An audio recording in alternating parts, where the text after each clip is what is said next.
ज्ञान वर्षा, मैंने आपका रिस्पांस देखा लास्ट वीडियो में और मुझे देख के अच्छा लगा कि आप लोगों ने ऑनेस्टली अपने आंसर्स कमेंट में दिए, जिसमें से कुछ लोगों के मार्क्स 5 से कम थे और किसी के 5 से ज़्यादा, और इवन कुछ लोगों ने तो 8 और 9 भी स्कोर किया।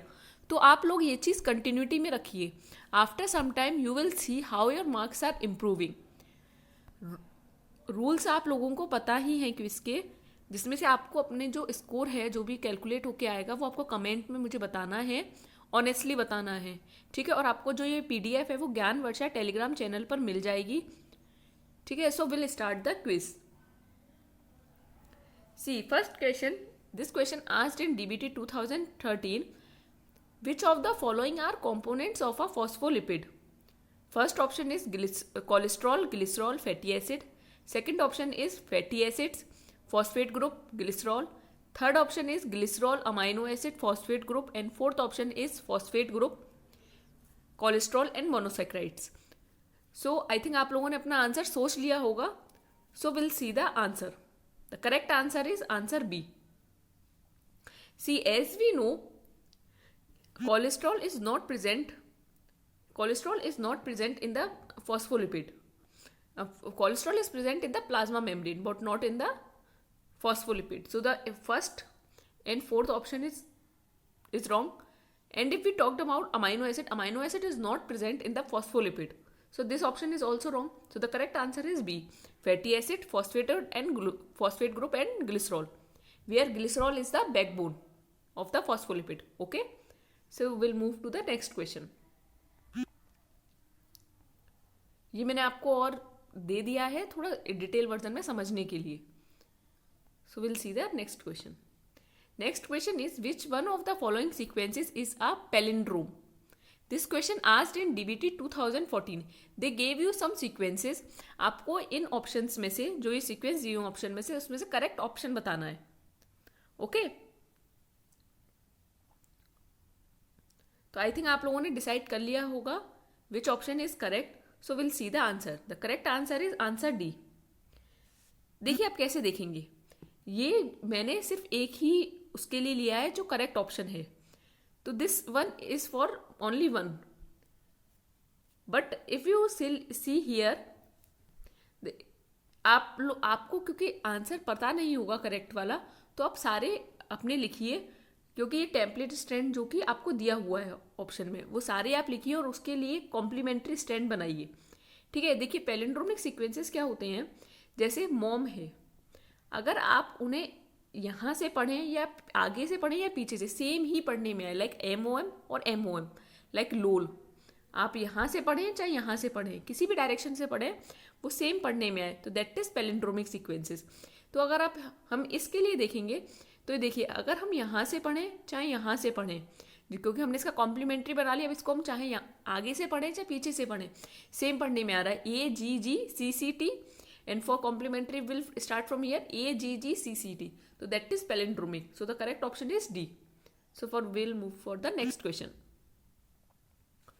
See, in next question, they gave you one table, okay. In that they gave you generation, the percentage of heavy DNA, percentage of hybrid DNA, and percentage of light DNA. This question asked in DBT 2015. They are asking you which model of DNA replication is supported by the results shown in the table below. The first option is DNA replication is semi-conservative. Second option is DNA replication is conservative. Third option is DNA replication is dispersive. And fourth option is DNA replication is random.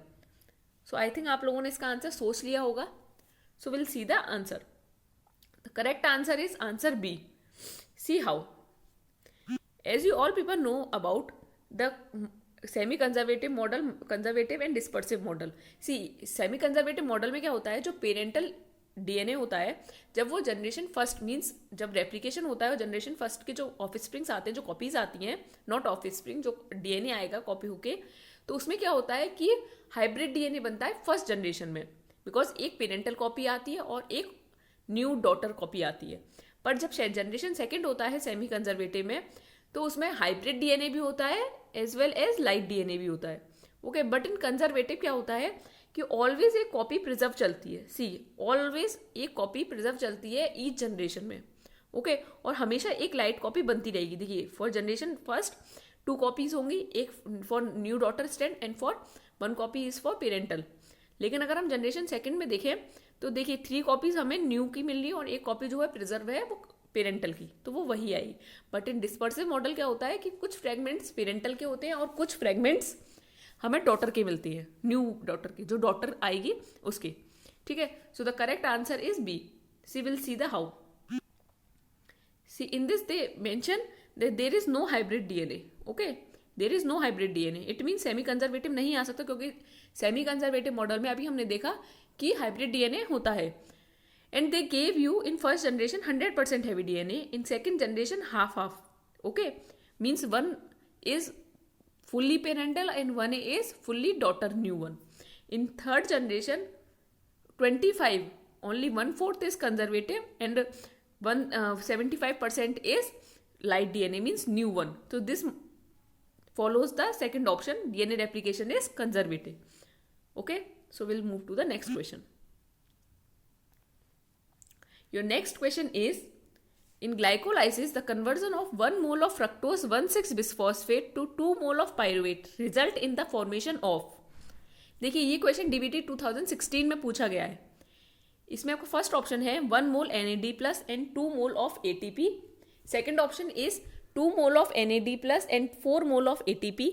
Third option is 2 mole of NADH and 2 mole of ATP. And fourth option is 2 mole of NADH and 4 mole of ATP. I think आप लोगों ने इसका answer सोच लिया होगा. सो will see the answer. The correct answer is answer D. See, as we all know that जो glycolysis होती है वो ग्लूकोज से स्टार्ट होती है और उसके फर्स्ट और थर्ड स्टेप में ATP कंज्यूम होता है, मीन्स वो यूटिलाइज करती है ATP को. But they are asking here about fructose 1,6-bisphosphate. They started from fructose 1,6-bisphosphate. तो फ्रक्टोज 1,6-bisphosphate से जब ये साइकिल स्टार्ट होगी तो उसमें कोई ATP यूटिलाइज नहीं होता, वहां पे हमें उसके बाद से ATP मिलना स्टार्ट होते हैं. ओके, तो the correct option is 4 mole of ATP and 2 mole of NADH. So we'll see the next question. Next question is, the molecular weight of protein is 30 kilodalton. The minimal length of mRNA encoding this polypeptide will be close to. किसके close होगी? हमें length बतानी है mRNA की. Okay, तो आप इस video को पॉज कीजिए और इसका सॉल्यूशन निकालिए और फिर इसका आंसर चेक कीजिएगा. सो will see the answer. Answer is first, will see how. Protein, as they mentioned, it is of 30 kilodalton. It means protein 30,000 Dalton की, और हमें पता है एक अमाइनो एसिड रेसिड्यू का वेट होता है 110 डाल्टन. तो 30,000 डाल्टन प्रोटीन कितने अमाइनो एसिड रेसिड्यू कंटेन करेगी? 30,000 divided by 110, it means 272.7 amino acid. और एक अमाइनो एसिड 3 न्यूक्लियोटाइड को कंटेन करता है, मीन्स एक कोडॉन 3 न्यूक्लियोटाइड कंटेन करता है. Like if we talked about methionine में AUG 3 आते हैं न्यूक्लियोटाइड्स, तो एक अमाइनो एसिड 3 न्यूक्लियोटाइड को कंटेन करता है. तो 272 point amino acid 272.7 amino acid कितने न्यूक्लियोटाइड को कंटेन करेंगे? अगर हम मल्टीप्लाई कर दें 3 से तो 818.1 न्यूक्लियोटाइड को कंटेन करेंगे. इट मीन्स अप्रॉक्स 800 न्यूक्लियोटाइड को कंटेन करेंगे. तो correct option is answer A. Okay, so will move to the next question. Next question is, this question asked in GATE 2011. They gave you 2 groups, group first and group second. In that you have to match the following. In group first, they gave you some cycles like glycolytic pathway, eukaryotic oxidative metabolism, glyoxylate cycle, Calvin cycle. In group second, they gave you like where they occur, this cycle: chloroplast, glyoxysome, mitochondria, cytosol. So you have to match the following. So I think आप लोगों ने अपना answer decide कर लिया होगा. Will see the answer. The correct answer is answer C. How? C, जो glycolytic pathway है वो साइटोसोल में होती है, as we all know that. जो यूकैरियोटिक ऑक्सीडेटिव मेटाबॉलिज्म है वो माइटोकॉन्ड्रिया में होता है. ग्लाइऑक्सिलेट ग्लाइऑक्सिजोम में होता है और केल्विन साइकिल क्लोरोप्लास्ट में होता है. तो correct answer is answer C. So we'll move to the next question. Next question is 7th question. Which one of the following amino acid substitution is likely to cause the largest change? Read this question properly. Largest change in protein conformation. This question asked in GATE 2015. First option is phenylalanine to isoleucine. Second option is serine to threonine. Third option is glutamine to tyrosine. And fourth option is glutamate to valine. Okay, I think आप सब लोगों ने अपना answer सोच लिया होगा. So we'll see the answer. The correct answer is answer D. See how. जैसे कि आप लोगों को पता है जो फिनाइलएलेनिन और आइसोल्यूसिन है वो नॉन पोलर हैं, ठीक है. तो इसमें चेंजेस होंगे लेकिन बहुत ज़्यादा चेंजेस नहीं आएंगे. जो सेरिन और थ्रेओनिन है वो पोलर है, तो इसमें भी चेंजेस आएंगे प्रोटीन में, पर बहुत ज़्यादा लार्जेस्ट चेंज नहीं आएगा. ग्लूटामिन और टायरोसिन है वो भी पोलर है, लेकिन अगर हम बात करें ग्लूटामेट और वेलिन की, ग्लूटामेट आपको पता है ग्लूटामेट होता है हमारा पोलर, और जो अगर हम वेलिन की बात करें वो होता है हाइड्रोफोबिक, नॉन पोलर. तो जब पोलर से नॉन पोलर में चेंजेस होंगे तो लार्जेस्ट चेंज हमें प्रोटीन में दिखेंगे. Okay, so the correct answer is D1. Correct answer is D. Okay, so we'll move to the next question. Next question is, they gave you 2 columns. Again, match the following, and this question asked in GATE 2015. In this, vitamin B1 column first, carboxypeptidase, TCA cycle and reducing sugar. In column second, thymine pyrophosphate जिसे हम TPP भी बोलते हैं, aconitase, sucrose, zincaine, riboflavin, lactose. So you have to match the following. So I think आप लोगों ने decide कर लिया होगा the correct answer. So will see the correct answer. Correct answer is A. So will see how. देखिए, जो vitamin B1 है हमें पता है वो टीपीपी के साथ कोफैक्टर की तरह वर्क करता है. अगर हम बात करें कार्बोक्सी पेप्टाइडेस की तो वो जिंक आयन में रोल प्ले करता है. अगर हम बात करें TCA साइकिल की तो वो एकोनिटेज एंजाइम जो कि सेकेंड स्टेप होता है. और अगर हम रिड्यूसिंग शुगर की बात करें तो वो आएगा लैक्टोज हमारा. ठीक है, so will see the next question. Next question is, they gave you one structure. In this question asked in GATE 2015. You have to match the column. They gave you some like C alpha and C में कौन सा bond होता है, उसको क्या बोलते हैं हम, लाइक फाई, साई, जाई और ओमेगा. एंड NC अल्फा में क्या होता है, CN में कौन सा बॉन्ड होता है, और C अल्फा और R जो साइड चेन होती है उसमें कौन सा बॉन्ड होता है. सो आई थिंक आप लोगों ने अपना आंसर सिलेक्ट कर लिया होगा. The correct answer is, will see the answer. So the correct answer is B. Okay, will see how. In this आपको पता है C अल्फा और C में साई बॉन्ड होता है, NC अल्फा में फाई बॉन्ड होता है, और अगर हम बात करें C और N में उसमें होता है ओमेगा, और अगर हम C अल्फा और R में बात करें उसमें होता है जाई. Okay, so will see the next. The last question is, they gave you one polypeptide amino acid sequence which was dissolved in a buffer of pH 1.8. You have to calculate the charge, net charge of this polypeptide.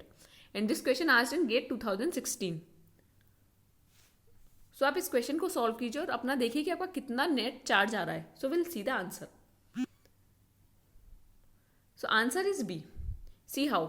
ये वैसे मैंने ये topic जो है charge calculation का discuss कर चुकी हूँ अपनी one of the previous video में, आप लोगों से मैंने डिस्कस किया है. अब हम यहाँ पे बहुत स्मॉल मतलब बहुत शॉर्ट टाइम में देखेंगे कि हमें कैसे सॉल्व करना है इसे. अदरवाइज मैं इसका लिंक आपको एंड ऑफ द वीडियो दे दूंगी. देखिए, आप अपना अमाइनो एसिड सीक्वेंस से लिखिए, N टर्मिनल और C टर्मिनल लिखिए. आपको ये 2 रूल ध्यान में रखने हैं. अगर pH ज़्यादा है तो डीप्रोटोनेटेड स्टेट होगा, अगर pH कम है तो प्रोटोनेटेड स्टेट होगा. ठीक है, तो ये जो मैंने पर्पल कलर से हाईलाइट किए लेटर, इसमें आपको ये है कि कौन कौन सी साइड चेन्स होती हैं. ठीक है, तो उसके बेसिस पे आप निकाल लेंगे. क्योंकि pH 1.8 है और जो ये pH है 1.8 ये सबसे कम होता है even if we compare pKa, pKb और pKr. इन सबसे ज़्यादा सारी चीज़ें होती हैं. तो ये प्रोटोनेटेड स्टेट को फॉलो करेगा. जब ये प्रोटोनेटेड स्टेट को फॉलो करेगा इट मीन्स ये COH या NH3+ आएगा. तो इट मीन्स यहाँ पर NH3+ आएगा, यहाँ पर NH3+ आएगा, यहाँ COH, यहाँ COH, यहाँ NH3+, यहाँ NH3+, यहाँ NH3+, यहाँ COH.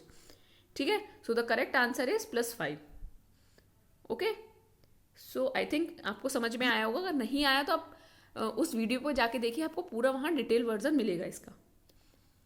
So I hope you like our video and please give me your score in the comment box, and for material visit Gyanvarsha Telegram channel.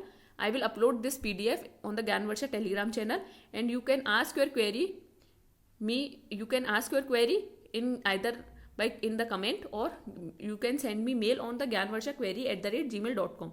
Thank you.